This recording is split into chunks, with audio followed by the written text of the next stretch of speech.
시청자 여러분 안녕하십니까. 이제 4월 마지막 날입니다. 4월 30일 막 자정을 넘겼는데요. 지금부터 전욱현의 안보정론을 시작했습니다.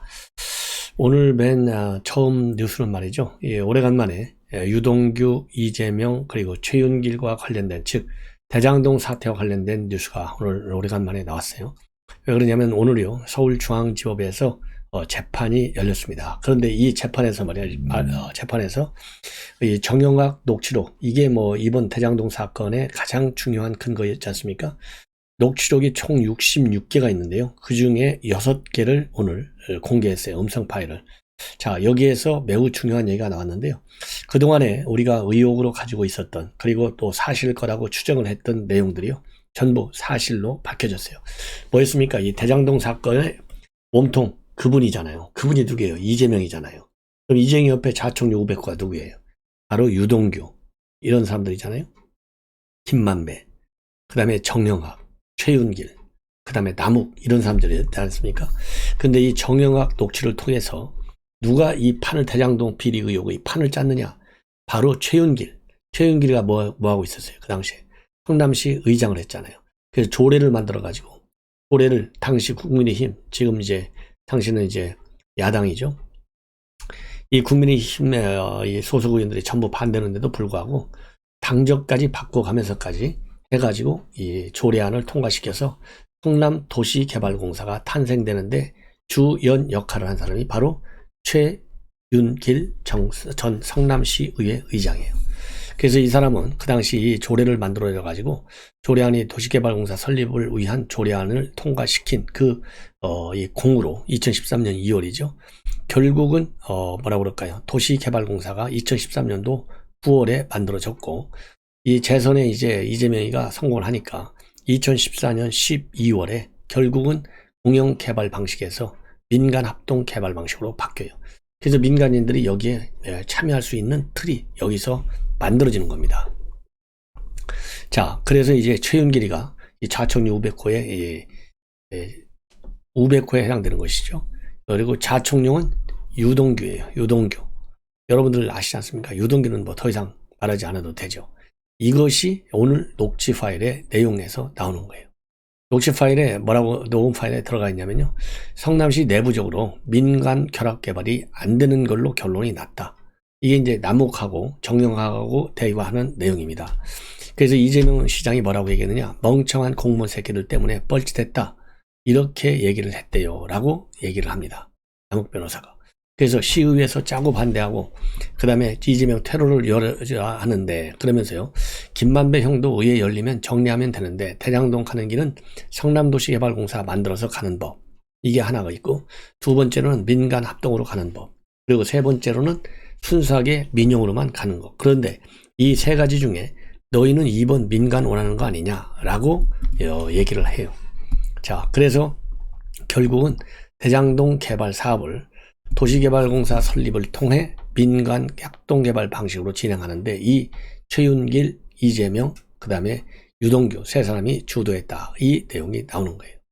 그래서 이 민간 본래는 말이죠. 이 공영 방식으로 하려다가 민간 합동개발 방식으로 변경을 하는데 여기에서 말하자면 로비 창구로다가 김만배 씨를 영입을 하는 거예요.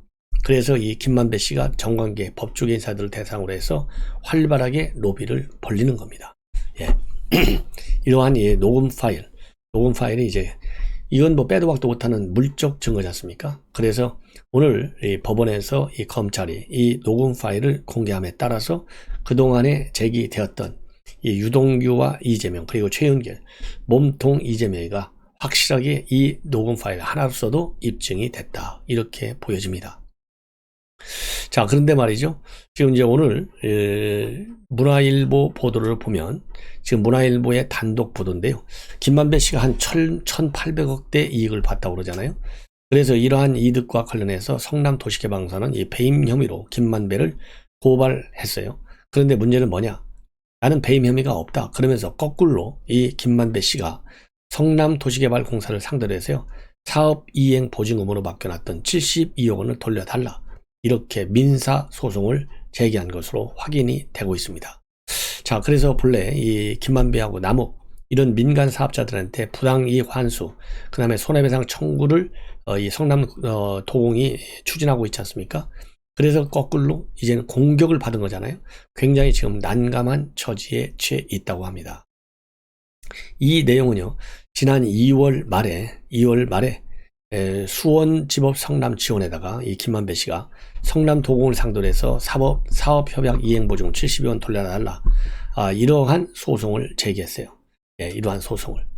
자, 그래서 1월 초에 성남 도공은요, 남욱 변호사, 그 다음에 김만배 씨 이런 민간 사업자들에게 내용 증명을 발송해서 부당이익 환원을 지금 추진 중에 있습니다. 그래서 김만배 씨 등은 최소 651억 원의 택지 개발 배당 이익, 1176억 원에 달하는 시행 이익을 얻어가지고 성남 도공에 이만큼의 손해를 입힌 혐의를 받아요.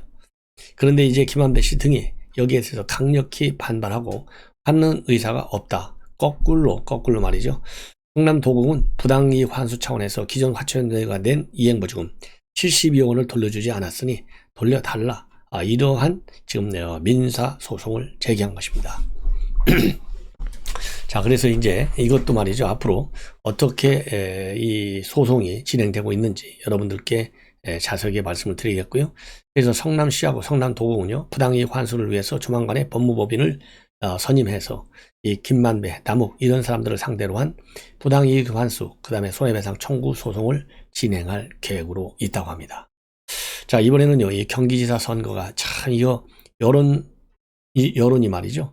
요동치는 건지 아니면 여론조사기관이 장난을 치는 건지를 알 수가 없어요.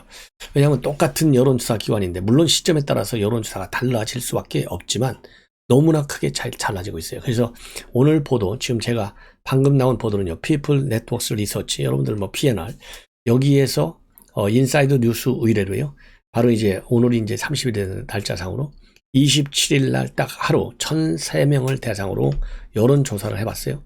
그랬더니 1등이 누구냐? 김은혜가 43.9, 김동연은 37, 그리고 강용석 7.5가 나왔어요. 근데 양자 대결로 붙이니까 말이죠. 김동연이는 43.4, 그리고 김은혜가 50.7, 그래서 7.3%로 이 김은혜가 앞서는 걸로 되어 있어요. 근데 문제는 여기 이 조사의 경우에는 응답률이 1.8%, 유무선 이 자동응답 방식으로 했고요. 자, 그런데 죄송합니다. 이 PNR 조사는요, 유무선 전화 자동응답 방식으로 했고 응답률은요 1.9%로 되어 있습니다. 1.9%. 자, 그런데 이 똑같은 PNR 조사인데 말이죠. 불과 이거는 이제 27일 날 하루 조사한 거고 3, 4일 전 23, 4일 날 또 PNR이 조사했어요. 이때 PNR 조사에는 뉴델리 의뢰입니다. 지금 방금 조사는 인사이드 뉴스 의뢰고요. 23, 4일 때는 뉴델리 의뢰로 PNR에서 조사를 했는데 그때는 말이죠. 이 거꾸로에 완전히 어마어마하게 차이가 나요. 김동연이가 50.2, 김은혜가 34, 그리고 강용석 8.7로 나타났는데 3, 4일 사이에 완전히 지금 뒤집어지고 있어요. 정반대로. 조금 전에 제가 말씀을 드린 대로 김동연이가 43.4, 그러니까 7%나 차이가 나고요. 김은혜는 50.7, 그러니까 지난 3, 4일 날은 23, 4일 날은 34.0, 그러니까 김은혜가요 무려 16.7%나 꽁충 뛴 거예요. 3, 4일 사이에. 이게 믿을 수가 있어요, 여러분들? 자, 그리고 정당 지지율을 보면 오늘 발표된 내용을 보면요, 국민의힘이 42.6, 민주당이 33.1입니다. 그런데 23, 4일 날 조사에는요, 국민의힘이 또 33.0, 민주당이 40.7, 7% 민주당이 앞서요. 앞에서는 9% 민주당이 뒤졌는데, 야, 근데 정의당은 비슷해. 오늘은 4.6, 지난 23, 4일 날은 4.9. 이거 다만요, 이번 거는 응답률이 아까 말씀드린 대로 1.9%인데요. 지난 23, 4일 그 응답률은 4.0이에요. 자, 그래서 이거 참 알아먹을 수가 없는 상황이다. 그러면 이제 아예 리얼미터는 어떠냐? 이 리얼미터 조사는 말이죠, 아시아경제 의뢰로 똑같이 27, 8일입니다. 그러니까 조금 전에 이 PNR하고 같은 날짜나 마찬가지잖아요. 하나는 27, 그 다음에 리얼미터는 27, 8. 근데 여기서는 말이죠, 또 김은혜가 43.9, 김동연은 43.3, 0.6%밖에 차이가 안 나요. 그래서 이 널뛰기를 해도 이게 보통 널뛰기가 아니다. 어느 조사를 믿어야 되겠느냐? 이해하기가 어렵다. 이게 저의 결론입니다. 그래서요, 이거는 자체적으로 국민의힘도 조사를 하겠지만은 알아먹을 수가 없는 것 같아요. 자, 그 다음에는 이제 감사원 좀 이 관련 내용인데요. 감사원이 말이죠. 정권 말에 최재형 감사원장에 의해서 새롭게 임명된 사람이 순수 감사원 출신인 최재해 감사원장이에요. 자, 이분도 그동안에는요, 친정권 코드의 감사관을 보여온 사람인데, 최근에 들어서 말이죠, 이 감사원의 감사가 완전히 문정부를 겨냥하는 감사로 계속되고 있어요, 감사가.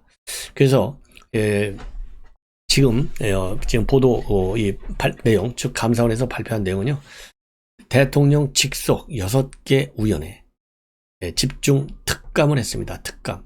업무 추진비하고요, 정책연구 용역비, 그건 예산관계 특감을 했는데, 6개 우연회는 대통령 직속에 저출산 고령사회 우연회, 그 다음에 4차 산업혁명 우연회, 농어촌 특별위원회, 자치분과위원회, 국가교육회의, 국가지식재산위원회, 이렇게 6개 위원회인데요. 자, 이 위원회는요, 문재인 정부의 핵심 정책을 자문, 총괄하는 그런 역할을 하고 있어요. 그래서 이번 감사는 업무 추진비하고 정책연구 용역비 지팡이에 국한됐지만은, 어쨌든 간에 대통령 직속국의 예산 집행을 이 정권 말에 한번 살펴봤다라고 하는데, 감사를 했다라는데 의미가 있는 것 아니겠어요? 자, 그리고요, 또 이 발표를 했는데, 이제 오늘 내용을 이제 발표한 내용을 보면 말이죠, 이렇게 되어 있습니다. 예. 지금 현재 여러 가지 대통령직 인수위원회의 이런 특감 내용을 보고했고요. 또 지금 현재 남아있는 것들이 주택 통계 문제, 문재인 케어, 이것도 감사하겠다. 그래서 최종적으로 지금 문재인 케어는 일부 지금 감사가 진행 중에 있어요. 그래서 정권 교체기에 맞춰서 감사원이 문재인 정부에 대한 감사에 강하게 드라이브를 걸고 있다. 이렇게 지금 평가를 할 수밖에 없지 않습니까? 예. 자, 그런데 참고적으로 여러분들 잘 아시다시피 이 대통령 비서실, 대통령 경호처, 국가안보실, 이런 3개 기관에 대한 감사도 함께 진행을 한 것으로 그렇게 알려지고 있어요. 근데요, 이게 최재형 감사원장이 과거에 이제 노영민 씨가 이제 비서실장할 때 얘기인데요. 대통령 직속위원회는 청와대와 별개의 조직이다. 이런 최재형 감사원장의 주장에 대해서 노영민 실장이 반박한 거예요. 왜냐하면 최재형 감사원장도 과거에 이런 감사에 따른 외압을 굉장히 강하게 폭로했지 않습니까? 그래서 이 최재형 감사원장은 지난 2월 달에 국민의힘 정강정책 방송연설에서 청와대를 감사하면서 대통령 직속위원회에 지급된 편법 월급을 지적했는데, 공교롭게도 그들은 대통령 측근들이었다. 그러자 청와대 비서실장으로부터 항의 전화가 왔는데, 이 비서실장이 누구냐면 노영민이에요. 청와대를 감사하면서 대통령 직속위원회를 감사하는 것은 위법이다, 이런 주장했다는 거예요.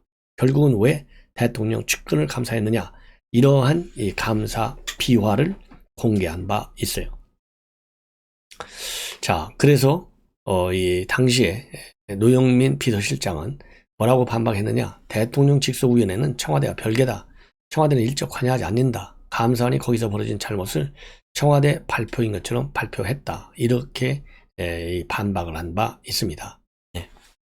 그러면서 당시에 노영민 실장은 최재형 감사원장한테 사과를 요구하면서 날을 세운 바 있고요. 있어요. 그 정도로 굉장히 민감한 상황이었죠. 자, 여기에 대해서 감사원은요, 이거는 감사원의 특성상 3년 또는 5년간의 일을 살펴보게 되는데, 정권 교체기에는 감사 대상 기관이 공교롭게도 한 정권의 기관과 맞물리게 된다. 정치적인 일정이나 상황과는 전혀 관계가 없다. 그래서 정치적으로 마치 이제 감사원이 문재인 정부 떠나니까 정치 감사한다, 이런 비판이 나올 소지가 있는 데 대해서 선을 긋고 있습니다. 그래서요, 대통령 직속위원회 감사에 대해서는 작년 12월 국회가 요구해서 감사원이 한 것이지, 감사원이 먼저 기획해서 한 것이 아니다. 그리고 국회가 감사 요청하는 것에 대해서는 감사원은 거부권이 없다. 그래서요, 합당한 절차에 따른 감사일 뿐 별도 정치적인 의도를 가지고 감사한 것은 아니다. 이렇게 입장을 밝히고 있어요. 근데 참고적으로 말이죠, 최근 조선일보가 단독으로 보도한 내용인데요. 감사원에서는, 여러분들 문재인 케어 아시잖아요. 문재인 케어 때문에 뇌 MRI 이런 거 전부 건보로다가 해결되지 않습니까?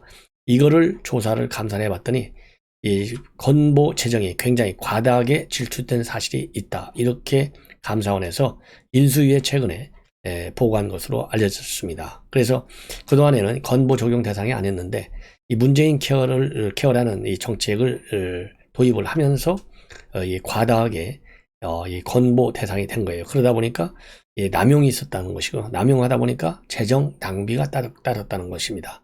그래서 이러한 문재인 케어를 직격한 감사 내용을 감사원이 최근에 인수위에 보고했다. 그래서 감사원은 현재 문재인 케어로 인한 재정 과다 지출액의 규모 등을 별도로 산출하고 있는 것으로 그렇게 보입니다. 이러한 문재인 케어에 대한 감사는요, 특별 감사였다고 합니다. 특별 감사.